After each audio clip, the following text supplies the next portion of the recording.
welcome to Off the Record B-Side. Yeah!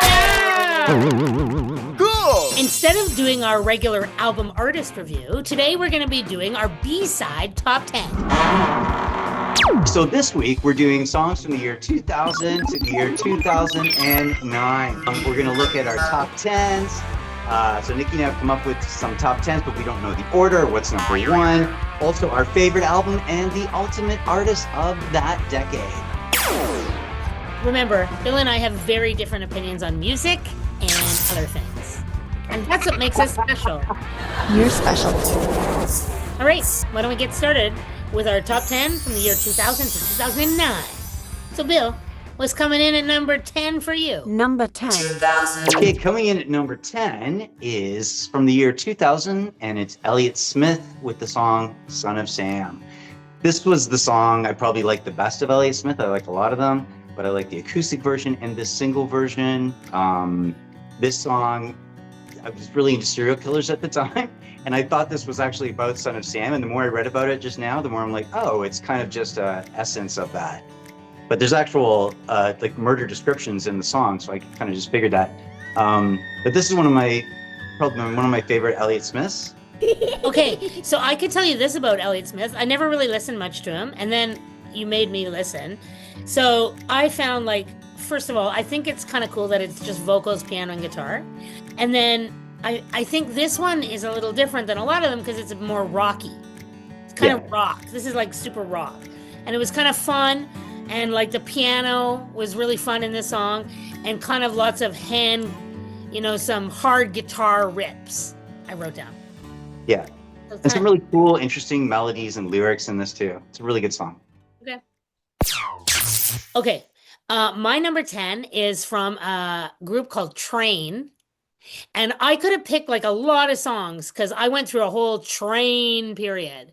But I picked Save Me San Francisco, which I really like because it had so much, like I love all the cello, all the violins, I love the keyboards, and I think it's a super fun song.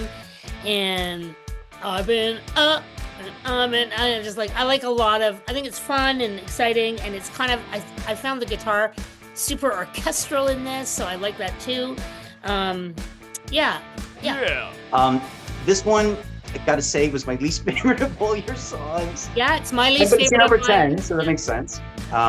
Only because it just seemed kind of like a bar rocker song. Like you see people on the table singing along, and I was like, But it didn't bother me. I just thought if I had to pick one that I liked the least, that was the one I liked the least. So just a little too high-pitched vocal, like always at the top of his lungs kind of thing, right? Yeah, and Train has like this really great song called Marry Me that I love too, but it's like super slow, and I don't want to always pick slow songs, but sometimes I want to, but like I like a lot of the Train songs, so.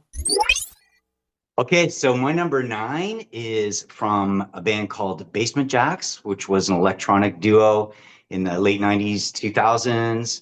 And they had a big album called Rudy, which had the hits Romeo and Where's Your Head At, which I love. And of course, I love Susie Sue, and I love the whole combination of these guys together, electronic, but sort of out there experimental music with Susie. I like Susie's kind of evil vocals during the verses and kind of cheerleader vocals during the choruses. I just think it's kind of a crazy psychedelic circus ride, that song, and I still love it. Okay, Number 9. Number 9 for me is Lose Yourself by Eminem. And I love this song, but I mean, I love this song for so many reasons that maybe I don't even know if it's just the music, but I love the movie 8 Mile. So this was really kind of raw, rappery, kind of still music-y, even though it's kind of raw and rappery, which I like. I like that whole, you only get one shot, do not blow this opportunity you got. Like, I just like his rapping. I think he's so... And this was just really about him being like low and trying to get high. Like not high like drugs, but like trying to reach up in life, I think. And I really liked it. I liked the song. It was a big part of my 2000s for sure. 2000s. My number 8 is a song by a band called the Dandy Warhols, which is, again, one of my favorite bands of the late 90s, early 2000s. Love the Dandy Warhols. This is my favorite song. It's called We Used to Be Friends. It's a little different than them, that it's dancier. I really like this song just because it's got a really great groove going in on it. And as the song progresses, it gets kind of psychedelic and manic and things are going backwards. And it just sounds like the guy's losing himself in the song. But my favorite, Danny Warhol's for sure. My number 8 is by a band called Jamiroquai, and it's a song called Tallulah. And I love this song, and I actually love a lot of Jamiroquai, but I really like this one because it's so funky. It's really groovy. So many horns. I like the words. Now there's a hole in my soul. I like that too. I like the trumpet, the soprano sax in here, and weirdly, I really like the flute in here. And I usually make fun of flute, but I really like the flute. My number 7 is by another band that I love, which is an unusual band for me to love, but it's the Cardigans, and it is a song called Don't Blame Your Daughters. And I love the Cardigans. I've always loved the Cardigans. I think the Cardigans are the most chameleon-like band. They do whole electronic albums. They do kind of loungy albums. They'll do pop albums. This one is from a country album, their version of a country album. I really like the guitarist, Peter Svensson, who's a big music producer now. And Nina Pearson's kind of ghosty ice vocals. And I love the lyrics in the song because to me it's the real, hit me with the lyrics song for sure. Because it's all about not holding on to your past and sort of building your own path somewhere else and not worrying about who caused you what and who you're going to blame and just move on, right? That's a theme for you. What's that? That's a theme for you. It's always a theme for me, for sure. Get over it and move on. My number 7 is from a band called The Killers, and it's Mr. Brightside. And that's Brandon Flowers on vocals and Dave Kooning on guitar. And I love this song because it's like dancey and clubby, and it doesn't start that way, but then it really gets that way. And I love the vibe of it. Great song for me from the 2000s. It's a good power pop song for sure, right? Like rock power pop. Yeah. Okay, and my number 6 is by another one of my favorite artists, but more from the 90s and 2000, and it's Beck, and it's a song called Gamma Ray. And I'm a huge fan of Beck, but I'm more a fan of the album Midnight Vultures, which is 90s. But he's got a lot of great songs, a lot of great singles. This is one of them. It's got that 60s surf guitar. It's got a weird, almost frog-like rhythm happening. You can hear like a ribbit going on in the back. It's always very weird with his rhythms. It's almost like the MacGyver of music with that kind of stuff. But it's got the apocalyptic lyrics, but it's still kind of fun. And I just like how his vocals are sort of getting sucked in and out of the song like crazy. It's just a really cool song to me. I still love that song. So I wrote down my number 6 was by U2, and it's Beautiful Day. And everybody knows that song. I mean, how could you not, really? And for me, this was about the time, maybe rather than the song. I would always put it in my top 10 because U2 really kind of took me out of some dark days, I think. And it's like, it's a beautiful day. Don't let it slip away. Like it's big and bold and grab it and don't let go. And I remember I went to the Joshua Tree tour at the dome, at the Sky Dome with the thing open and all the stars up in the sky. And just for me, it's just like this big moment of like, keep going. And it's this day is the day. My number 5 is by a band that I really liked, as well as a singer in that band I really liked. So it's the New Pornographers with Nico Case in the New Pornographers, and it's a song called The Laws Have Changed. I've liked New Pornographers since the very beginning. Letter from an Occupant. It's how I discovered Nico Case. He's one of my favorite singers as well. But this song, it always felt like a kind of almost like a political Partridge Family. All their lyrics are very political, but it almost sounds like this kind of Europop thing that happens with them. But with better singing and better playing, obviously. I like the organ, and I like the crazy manic backing vocals in the chorus. I think are really cool. I like this song too. I wrote it down as one of my faves of yours. I thought that it was almost like hard Beatles. Yeah, you're right. I hear that now too. Right? And I was like, right? It felt a bit like that. My number five is from 2005, not on purpose, just happened. And it's the White Stripes and it's Blue Orchid. And it's Jack and Meg White. And I just love the song. I love the whole album, really. And I was sort of hard pressed to actually pick one of the songs, but I love this song, so I picked it. And I think it's so raw. And I think this song and this album maybe is super indicative of what it was like before auto-tune. There's lots of mistakes. It's so like there's riff and drums. It's fun. It's raw. It's like not perfect. I love everything about it. Okay. Okay. My number 4 is by another Scandinavian band. I seem to like a lot of Scandinavian bands. And it's the Hives with Two Time in Touch and Broken Bones. And I love the Hives. To me, the Hives are always like the Rolling Stones mixed with Devo. Kind of Devo music with Rolling Stones vocals. What can I say? Oh, the energy in this is incredible to me, this song. Like the music, his vocals, the lyrics. It's like soulful punk vocals to me. I love this song so much. I still love it. I didn't love this song. Sorry. But it was too hardcore for me and kind of headbangy. Okay, number 4 for me comes from an album, Michael Franti. And the album is Yell Fire, and I picked Yell Fire as the song I liked the most. And for me, this album was made up with Sly Dunbar and Robbie Shakespeare, and they're this like Jamaican duo that actually started producing a lot of different people's albums, and they produced this album for him. This was still like about the end of the world. Like he's like, yell fire, man. This is the end of the world. I loved him. I think he's the coolest musician. I've seen him so many times. I've done yoga with him. Really? Yeah. He never wears shoes. He's like 6'7". So he walks down into the crowd after he performs, and you can still see him everywhere. He's like Jesus or something. And then he doesn't wear shoes. Just crazy. Anyway, really interesting.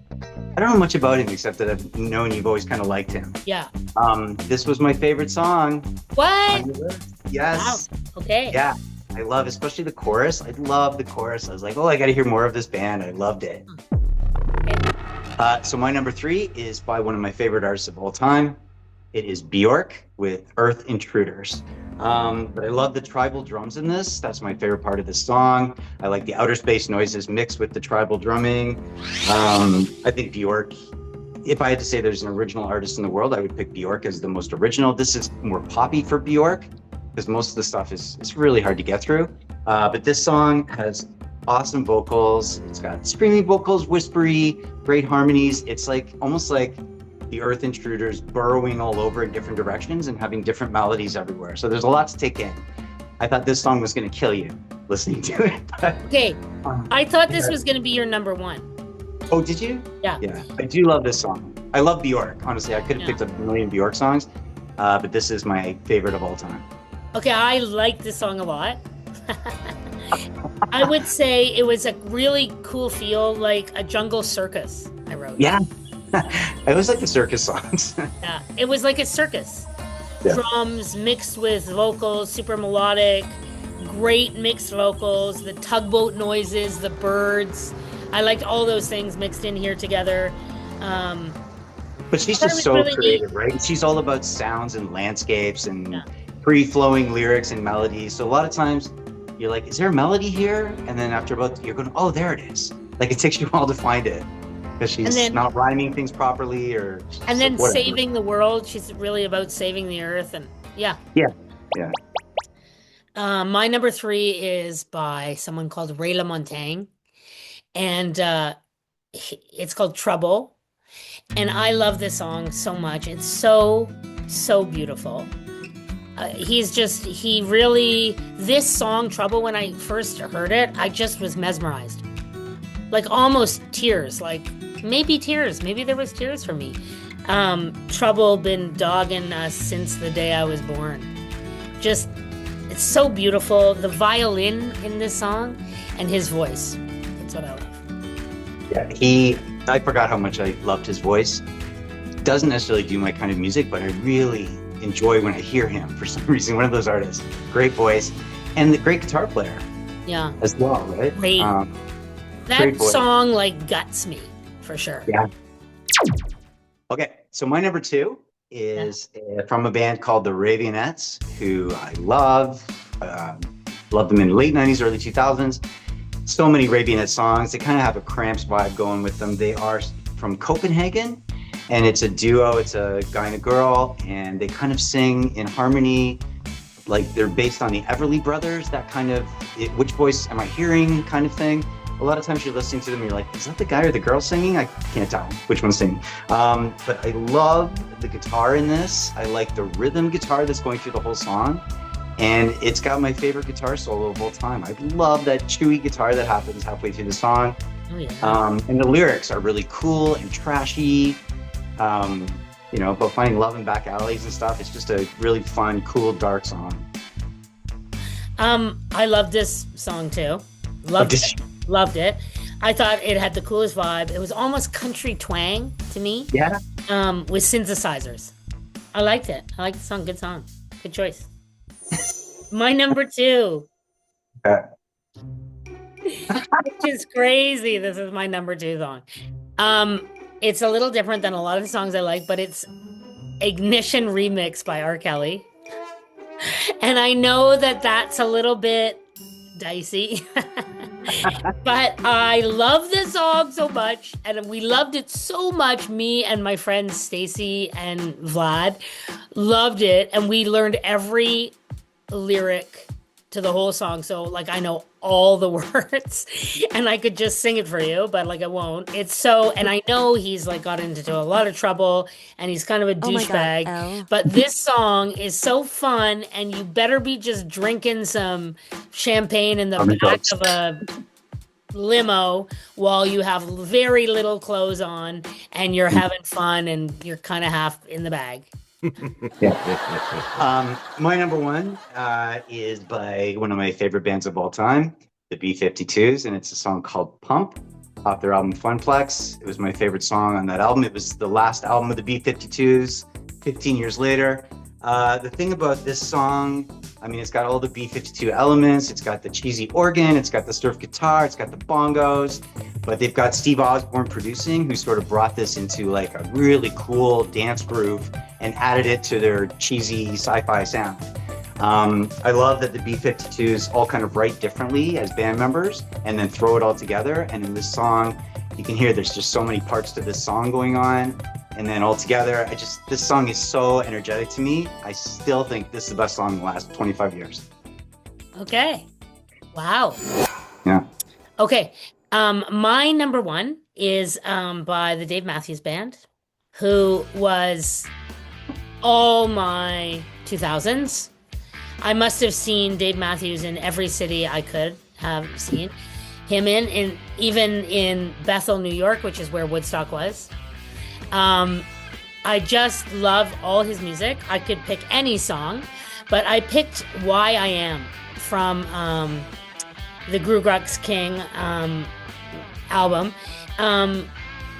I just love this song. First of all the horns for me. I love all of his, like, this song could go on for 20 minutes, and if you go see him play, it does. And this was a testament to Leroy Moore, who is his sax guy, who died in 2008.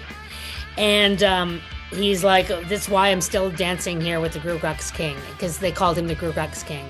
And he's a real, like you want to go there for the party of Dave Matthews. Woo! So now we're going to get on to our favorite album of the 2000s. Nikki, give us what your 3 choices are.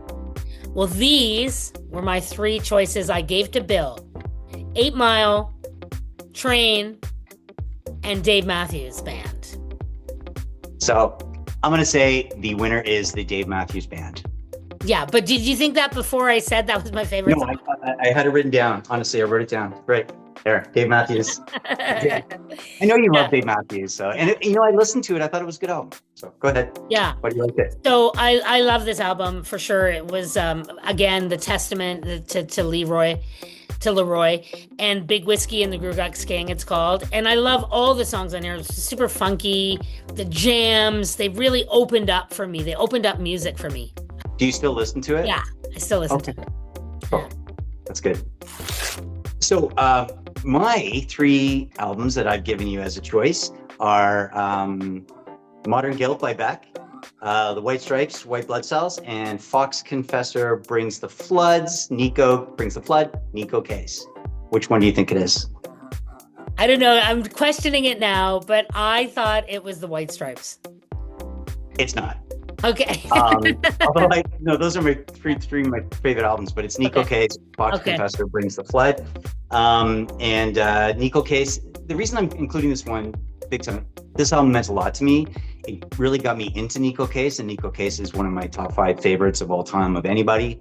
I like her lyrically. The big thing about this album to me, it just had such atmosphere, and it just reminded me like kind of a colder September evening and in a small town, and every song sort of seems like that. And then I'm reading about it, and they described it as, gospel, early rock, country noir, but it's a real full album to me, that album. And I still love Nico Case.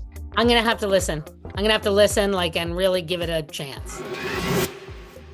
So now we are going to pick what we thought was the ultimate artist for the 2000s. Bill, why don't you start? I am going to go with the White Stripes. The White Stripes started in 1998 with a song called Let's Shake Hands, which is a great song. I don't know if you ever heard it. And kind of stuck to their guns as an indie garage rock band. Very odd setup, like with him being this great guitarist, great singer, and his wife Meg, who in the beginning nobody knew what they were, but playing along with him and then developing this sort of bumpy style that she had from an amateurish standpoint, but playing along with this guy who's brilliant and everything. I loved watching them, and I just thought, how did they sneak into the charts and be so successful with that little duo? But yeah, just the fact they were so indie and still it stuck to their guns and still made it, and more successful than almost anybody during that decade. I like it. Good choice. Thanks. What's yours? Mine, and interestingly, they did have 3 hit albums in the 2000s. Okay. But I really focused on one of them. And so my iconic artist from the 2000s is Radiohead. And I thought that their album Kid A was the real smasher. Although it's really different than their other music, which I think is also really an interesting part of who they are. It was super machine synth, less rock, super iconic. Like they changed. It's like they decided, it's almost like this album was a revolutionary act. They were like, this is going to be an expressive outlet right here, a new arena for old blues. Like I like that they just changed it. They're not my favorite, but if you were asking me what I felt like was iconic about the 2000s, I would say Radiohead. So don't forget to like us. Please like us. Subscribe to us, because that's nice. And maybe make some comments. If you make some comments, then we might respond to them. 2000. Okay, so that's a wrap on our 2000 show. I gotta say, the 2000s is my second decade of music next to the 80s. I just love so many bands from the early 2000s. It's very odd, but I could have chosen 30 songs there. No problem. I would say about the 2000s that I really had some specific bands I really liked, and that my tastes have changed. Yeah, a lot? Yeah, for sure. Okay, cool. Go! Anyway, we'll see you next time on Off the Record, B-Side. Get on. See ya. Bye, Nick. Bye, Bill.